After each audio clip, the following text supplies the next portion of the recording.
네, 계속해서 MBN골드 김응태 매니저 연결해서 개장 전략에 대해 들어볼게요. 안녕하세요, 매니저님. 네, 안녕하세요. MBN골드 김웅태 매니저입니다. 네, 먼저 시초가의 공략한 종목 리뷰가 있는데요. 단기간에 레고캠바이오가 최고가 기준 34% 수익률을 달성했습니다. 목표가도 7만 원 돌파를 했는데요. 리뷰 들어볼게요. 네, 어제 레고캠바이오뿐만 아니라 제약바이오의 종목들이 대부분 상승으로 마감을 했습니다. 아무래도 4월에 있을 AACR 일정이 있다 보니까는 관련 업종들이 또 다 올라가는 모습이었는데요. 일정 부분이 남아있기 전까지는 아직은 좀 홀딩하자는 의지를 의견을 드리도록 하겠습니다.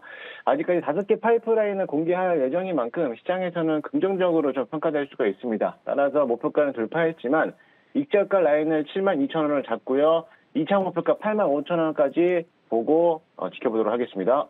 네, 익절가는 72,000원, 2차 목표가 85,000원 기억해 보겠습니다. 네, 말씀해 주신 것처럼 어제 제약바이오주 강세를 보이면서 두 번째 리뷰할 종목도 바이오주인데요. 바로 어제 매수한 종목입니다. 바이오니아가 하루 만에 최고가 기준 15% 수익을 기록했습니다. 한 번에 목표가도 달성했는데요. 추가적인 전략 점검해 보겠습니다. 네, 바이오니아를 소개해드렸을 때 탈모 치료 중증 완화 제품을 판매한 기업이라고 소개해드렸는데, 사실 전전날에 쿠웨이트에서 이제 아마 계약을 체결해서 수혜를 받았던 기업이기도 합니다. 어제 쿠웨이트에 이어서 슬로베니아 화장품 업체하고 또 500만 유로, 우리 돈으로 약 72억 원 규모를 독점 공급을 계약을 체결했다는 소식에 급등을 했습니다. 오늘 아마 시간에서도 상승세를 보이는데, 아마 이 출시 첫 해 22억 원에서 매출액 158억 정도 매출을 기록했던 다이어트 유산균 비에나신하고 비교를 했을 때 이번에 코스메르나에 대한 초기 시그널이 더 긍정적인 효과가 나타날 것이라고 지금 보고 있는 모습입니다. 앞으로 글로벌 시장에서 가파르게 상승세가 예상이 되니까는요, 기대해봐도 좋을 것으로 보여지고요. 목표가 35,000원을 돌파했기 때문에 익절가 33,500원을 잡고 2차 목표가 38,500원까지 지켜보도록 하겠습니다. 네, 2차 목표가는 38,500원 얘기해 주셨습니다. 네, 이제 개장을 준비해야 하는데요. 전일에는 제약바이오주가 방산주 강한 모습을 보여줬습니다. 오늘 개장 이후 주목해야 할 업종 어떤 게 있을까요? 네, 오늘 관심 포인트는 역시나 마찬가지로 반도체를 좀 보도록 하겠습니다. 모든 대부분에 있는 전자제품은 반도체를 꼭 사용하는 게 마련이죠. 어제 새벽 뉴욕 증시에서도 고점이라고 보고 있었던 엔비디아가 또다시 상승세를 이어가면서 또 신고가를 갱신했습니다. 지난달 20일 날 그 SK 하이닉스에서 HBM3E를 8단 적층을 개발하고 이제 양산을 시작하는 이제 도입 부분에 나왔는데요. 그런데 그 이후에 삼성이 12단 적층을 성공했다고 밝혔는데 어제 또 SK 하이닉스가 지난 2월 달에 12단 D램 적층을 초기 샘플을 엔비디아에게 제공했다라고 또 알려졌습니다. 지금 HBM 관련된 종목들이 이제 경쟁 구도가 이제 심하게 나날이 불붙고 있는 가운데 D램 반도체 수익성이 갈수록 끌어올릴 거라는 전망이 또 보여지고 있습니다. HBM뿐만 아니라 DDR5 같은 고부가치 D램 효과를 이제 극대화할 수 있다라고 이제 전망을 내다보고 있는데 SK 하이닉스는 지난 4분기 D램 매출액이 20% 이상 증가해 HBM과 DDR5에 대한 높은 가격을 앞세워서 매출을 끌어올렸습니다. SK 하이닉스뿐만 아니라 고부가 제품인 DDR5와 서버용 D램 출하량이 60% 이상 증가하면서 삼성전자 매출도 크게 기여하고 있다라는 또 분석이 나왔는데요. 지난 삼성전자의 반도체 감산 효과로 인해서 D램 가격이 상승을 했고 글로벌 시장에서는 20% 이상 상승할 거라는 전망을 또 내놓고 있습니다.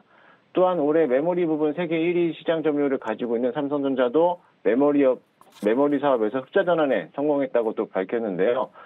지난 1월 낸드 플래시를 포함해서 메모리 부분 전체가 흑자로 돌아선 것으로 보여집니다.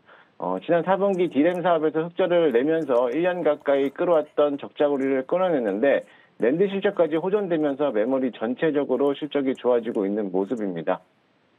올해부터 확실하게 반등 사업으로 보여질 것이라는 게 이제 예측이 될 것이라는 보이는데요. 따라서 지금 시장에서도 반도체 주들에 대한 상승력이 지금은 고점이 아닐 수 있다라고도 해석이 되니까요. 아무래도 오늘 시장에서는 반도체 관련주들을 관심 있게 보시면 좋을 것으로 보여지고요. 특히나 HBM의 발전으로서 PC에 사용되는 모든 DDR5에 대한 수요도 점차 크게 증가할 것으로 보여집니다. 어제 국내 증시에서 HBM뿐만 아니라 제2의 HBM이라고 불리는 CLX 관련된 종목들도 상승하는 모습으로 돌아섰는데요. 하지만 현실에서는 지금 HBM에 대한 사용량이 월등히 많기 때문에 지금 시장은 HBM 관련주들이 좀 부각을 받았는데 그래도 또 한 번 저점에서 올라오고 있는 CLX 관련된 종목들도 관심 있게 살펴보면 좋을 것 같습니다. 네, 삼성전자와 SK하이닉스의 디램 매출이 성장하고 또 삼성전자의 메모리 부분 흑자 전환에 성공하면서 오늘은 반도체 업종을 관심 있게 보자고 얘기해 주셨습니다. 이 업종 안에서도 오늘 김응태 매니저의 흥할 종목과 투자 포인트 함께 짚어주시죠. 네, 오늘의 시초가 공략주는 TLB입니다. 코드번호 356860인데 DDR5 대표 기업으로서 삼성전자와 SK하이닉스의 CLX 개발 과정에 참여하고 있어가지고 CLX 관련주로도 또 포함되어 있습니다. 동사 같은 경우는 PCB 제조하면서 메모리 모듈형 PCB 또 SSDB 사업을 영위하는 기업으로서 국내 시장 점유율 1위를 차지하고 있는 기업인데요. 지난해 실적은 좀 준수한 편이면서 앞으로 성장 가능성이 있는 기업이기도 합니다. 사실 어제 시간의 거래에서도 좀 4% 이상 상승하면서 오늘 시초가가 높게 형성될 것으로 보여지지만요. 그래도 분할 매수 관점으로 보고 접근하면 좋을 것으로 보여집니다. 그래도 일단 매수가 시초가를 공략을 해볼 거고요. 목표가 34,000원 정고점 부분까지 터치하는지 바라보고 손절가 라인은 26,000원 잡고 대응하도록 하겠습니다. 네, 오늘 김응태 매니저의 흥할 종목은 PCB 제조업체 TLB였습니다. 이 밖에 김응태 매니저의 흥할 종목들 매주 월, 화, 수 오후 4시에 너튜브에서 무료 방송과 또 녹색 밴드를 통해서 얻어볼 수 있으니까요. 많은 관심 부탁드립니다. 네, 오늘도 자세하게 투자 포인트 짚어주신 매니저님 감사합니다. 네, 감사합니다. 네, 이렇게 개장 전 투자 전략까지 함께 살펴봤고요. 계속해서 증시 뉴스 코너가 이어집니다.